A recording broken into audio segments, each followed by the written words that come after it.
The things that scared me the most is what healed my anxiety. Whenever I first developed the panic and anxiety disorder, my answer to it was to stop doing all the different things that I anticipated could make me afraid.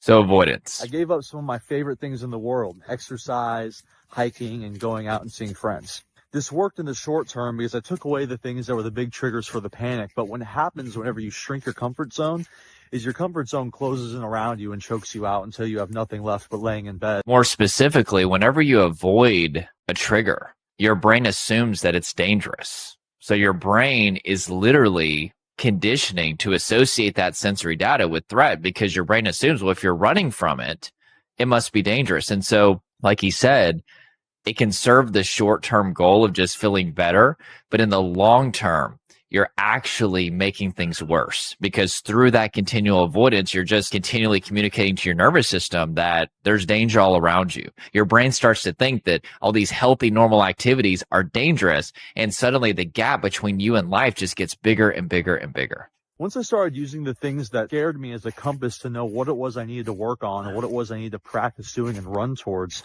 I found incredible strength and resilience within my nervous system.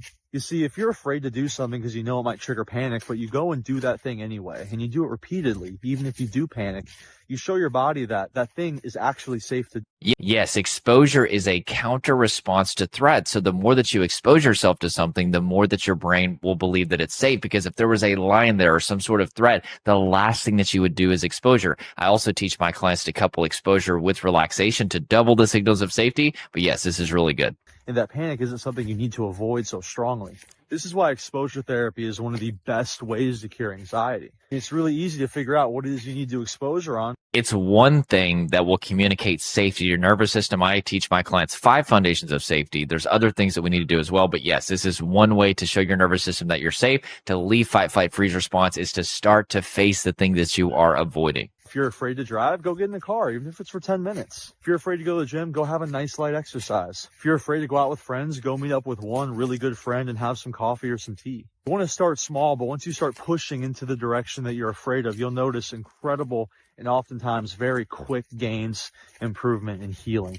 Yeah, this is really good. The only thing that I would say is whenever you don't include self-regulation with your exposure, statistically, a lot of people drop out of it. And what I found is when you couple exposure with relaxation, not only are you doubling the signals of safety that are being sent to the nervous system, but it also makes the exposure process a lot more comfortable. It's still going to be uncomfortable, but more comfortable, because now you're starting to calm your body whenever you're in these very, very sensitive environments that are sensory triggers.